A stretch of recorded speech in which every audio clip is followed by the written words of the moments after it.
Hello guys, welcome back to Shivam classes. अब हम अपना एक टॉपिक देखने जा रहे हैं कि मूलानुपाती सूत्र किसे कहते हैं। एम्पिरिकल जो फॉर्मूला होता है उसकी डिफिनेशन जो होती है वो क्या होती है। उससे पहले आपके लिए एक अनाउंसमेंट है कि अगर आपको अपनी क्लास का कंप्लीट स्टडी मटेरियल चाहिए हो, वो भी बिल्कुल फ्री के अंदर, तो अभी प्ले स्टोर से शिवम क्लासेस ऐप डाउनलोड कर लीजिए। तो चलिए अपना टॉपिक शुरू करते हैं। एम्पिरिकल फॉर्मूला क्या होता है या फिर जो मूलानुपाती सूत्र जो होता है वो क्या होता है। देखिए, किसी भी चीज का जो रासायनिक फॉर्मूला होता है, जो केमिकल फॉर्मूला होता है, रासायनिक जो सूत्र होता है, किसी भी चीज का जो रासायनिक सूत्र होता है, रासायनिक सूत्र जो होता है उसके उस अणु के जो तत्व होते हैं या फिर जो परमाणु होते हैं उनकी जो संख्या होती है, उस संख्या को अगर हम सरल अनुपात के अंदर प्रदर्शित कर दें, उस सरल अनुपात के अंदर उसको प्रदर्शित कर दें, तो उसी को हम क्या बोलते हैं, मूलानुपाती सूत्र कहते हैं। क्या कहते हैं? मूलानुपाती सूत्र कहते हैं। अब सर कैसे, समझ में नहीं आया। देखिए, किसी भी चीज का फॉर्मूला है, जैसे C2H12 मान लो, ये किसी भी चीज का क्या है, रासायनिक सूत्र है। ठीक है। अभी कौन कौन से परमाणु से मिलकर बना है? ये मिलकर बना है कार्बन से और हाइड्रोजन से। ये एक ही चीज हो गई, हाइड्रोजन, ये अणु, तत्व और परमाणु। ठीक है, ये तीनों एक चीज होगी। कैसे? हम उसको अगर जैसे मान लो दो या दो से अधिक से मिलकर बना है तो उसको हम अणु और तत्व कह देंगे, और एक ही चीज से मिलकर बना है तो उसको हम क्या बोल देंगे, परमाणु। ठीक है, यहां से शुरू करो। कौन कौन से परमाणु से मिलकर बना है? कार्बन और हाइड्रोजन। संख्या कितनी है? कार्बन की तो है 2 और हाइड्रोजन की कितनी है? 12। ये 12 हो गई और 2 हो गई। इसका सरलतम अनुपात, इसको और ज्यादा सरल कर सकते हैं क्या? बिल्कुल कर सकते हैं। 2 से डिवाइड करो, 2 एकम 2 और 6 दूनी 12, यानी कि C1 और H6, या फिर इसको लिख सकते हैं CH6। ये जो हम CH6 लिख रहे हैं, ये किसका सरलतम अनुपात है? ये है C2 और H12 का। इसके जो संख्या है इसको हमने क्या कर दिया, सरल अनुपात के अंदर लिख दिया। 1 और 6 इसका क्या हो गया, सरल अनुपात हो गया, और इसमें वापस से कार्बन हाइड्रोजन जोड़ देंगे तो C1H6, यानी कि CH6, और इसी को हम क्या बोलते हैं, मूलानुपाती सूत्र कहते हैं। आगे उदाहरण देखते हैं, फिर आप और ज्यादा अच्छे से समझ जाएंगे। देखिए, सबसे पहले तो इसकी परिभाषा देख लेते हैं।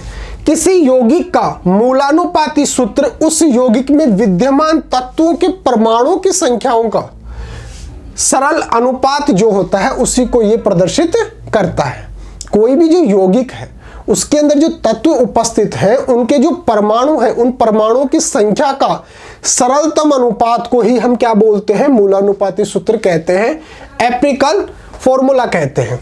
जैसे मेथेन को CH4 द्वारा इंगित किया जाता है, इसका मूलानुपाती सूत्र भी CH4 ही होता है। कैसे होता है वो देखिए, यहां पे थोड़ा सा ये गलत लिखा हुआ है। यहां पे फॉर्मूला क्या देख रखा है, CH4। किसका है ये? मेथेन का। ठीक है, इसके अंदर कार्बन कितना है? 1, और हाइड्रोजन कितना है? 4। इसको हम और ज्यादा सरल अनुपात के अंदर तोड़ ही नहीं सकते। कोई भी ऐसी संख्या ही नहीं है जो दोनों के अंदर डिवाइड हो सके, तो इसलिए इसका मूलानुपाती सूत्र भी क्या होगा, CH4 ही होगा। अगर इसकी जगह कुछ और होता, जैसे C8H4 होता, तो इसके अनुपात क्या हो गए, 4:8:4। इसको और आगे हम डिवाइड कर सकते हैं, 2 से डिवाइड हो सकता है दोनों संख्याएं, तो ये हो गया 4, ये हो गया 2। इसको और डिवाइड कर सकते हैं, ये हो गया 2 और ये हो गया 1। तो इसका फॉर्मूला क्या बन जाएगा, C2H। ये किसका है? ये मूलानुपाती सूत्र है C8H4 का। क्यों? क्योंकि इसके अंदर संख्या कितनी थी, 8 और 4। इसको हमने सरल अनुपात के अंदर डिवाइड कर लिया, तो कितना आ गया, 2:1, यानी कि कार्बन कितने हैं, 2, और हाइड्रोजन कितनी है, 1, यानी कार्बन 2 हाइड्रोजन 1। ये इसका मूलानुपाती सूत्र है। एम्पिरिकल फॉर्मूला है किसका, C2H8 का। तो ये हो गया। अब इसके हमने कुछ इंपॉर्टेंट जो आपको सोल्व करने के लिए यहाँ पे डाले हैं एग्जाम्पल्स।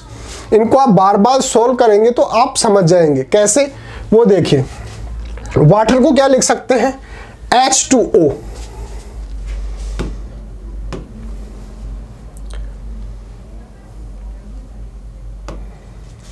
वाटर को क्या लिखा है, H2O, यानी कि हाइड्रोजन और ऑक्सीजन 2:1। तो ये सरलतम अनुपात में है, इससे ज्यादा और आगे इसको तोड़ ही नहीं सकते।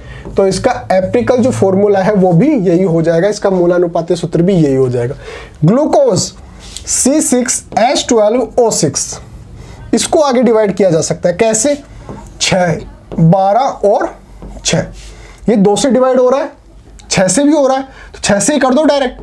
6 एकम 6, 6 दूनी 12 और 6 एकम 6, यानी कि carbon 1, hydrogen 2, oxygen 1। Carbon 1, hydrogen 2, oxygen 1। ये इसका क्या हो गया, मूलानुपाती सूत्र हो गया। हाइड्रोजन परऑक्साइड यानी कि H2O2, यानी कि 2:2। इसको और ज्यादा सरल कर सकते हैं, 2 से डिवाइड हो रहा है, 2 एकम 2, 2 एकम 2, यानी कि 1:1, यानी कि हाइड्रोजन भी 1 और ऑक्सीजन भी 1।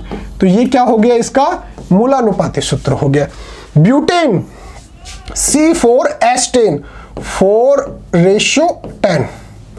इसको सरल कर सकते हैं, 2 से डिवाइड कीजिए, 2 दूनी 4, 5। और ज्यादा सरल होगा नहीं, क्योंकि 2 और 5 इससे संबंधित ऐसी कोई संख्या नहीं है जो दोनों में एक साथ डिवाइड हो सके।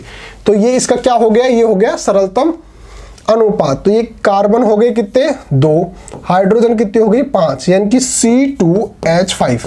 ये देखिए, ये क्या हो गया, इसका मूलानुपाती सूत्र। बेंजीन C6H6, 6:6, किससे डिवाइड हो रहा है, 6 से हो रहा है, 6 एकम 6, 6 एकम 6, यानी कि कार्बन 1, हाइड्रोजन 1, यानी कि CH। ये क्या हो गया, इसका मूलानुपाती सूत्र CH। तो चलिए और एग्जांपल देख लेते हैं। P4O10 है, क्या है हमारे पास, P4O10, P4 और 10, ठीक है। डिवाइड कीजिए, 2 से डिवाइड कीजिए, 2 एकम 2 और 5 दूनी 10। इससे ज्यादा और आगे डिवाइड होगा नहीं, ऐसी और कोई संख्या है नहीं जो दोनों से डिवाइड हो सके। तो यानी कि इसके अंदर P कितना हो गया, 2, और कितना हो गया, 5। ये क्या हो गया, इसका मूलानुपाती सूत्र किसका, P4O10 का। C10H12 कितना है, 10 और 12, ठीक है, 22 है।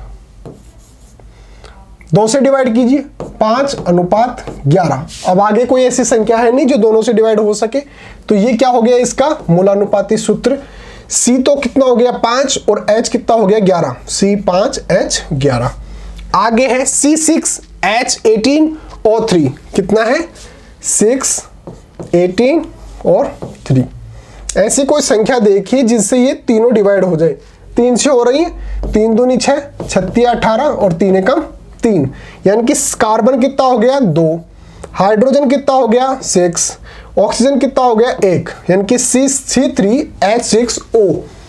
फिर है C5H12O, कितना है, 5, 12 और 1, ठीक है। अब ऐसी कोई संख्या है ही नहीं जिससे तीनों चीजें एक साथ डिवाइड हो सके। तो यही इसका क्या हो गया, मूलानुपाती सूत्र हो गया। जो रासायनिक सूत्र है वही इसका क्या हो गया, मूलानुपाती सूत्र C5H12O, ठीक है। N2O4, यानी कि 2 और 4, 2 से डिवाइड हो रहा है, 2 एकम 2, 2 दूनी 4, यानी कि N कितना है, 1, और O कितना है, 2। N 1 और O 2, NO2। 1 को लिखना जरूरी है नहीं। तो इस प्रकार से NO2 जो हो गया वो उसका क्या हो गया, मूलानुपाती सूत्र हो गया। तो इस टॉपिक में इतना ही, शायद थोड़ा छोटा सा टॉपिक था, मूलानुपाती सूत्र क्या होता है। और किसी भी जो रासायनिक सूत्र होता है, जो फिर अणु सूत्र जो होता है, मोलिकुलर जो फॉर्मूला होता है, उससे हम जो मूलानुपाती सूत्र है, एम्पिरिकल जो फॉर्मूला होता है, वो किस प्रकार से हम प्राप्त कर सकते हैं, वो हमने एग्जाम्पल्स की सहायता से समझ लिया। मूलानुपाती सूत्र क्या होता है, किसी भी यौगिक के अंदर या किसी भी अणु के अंदर जो तत्व होते हैं, उनके अंदर जो परमाणु की संख्या है, उनको अगर हम सरल अनुपात के अंदर लिख दें तो वही उसका मूलानुपाती सूत्र होता है या एप्रिकल जो फॉर्मूला होता है वो होता है। हमने जो एग्जाम्पल्स हैं वो देख भी लिए।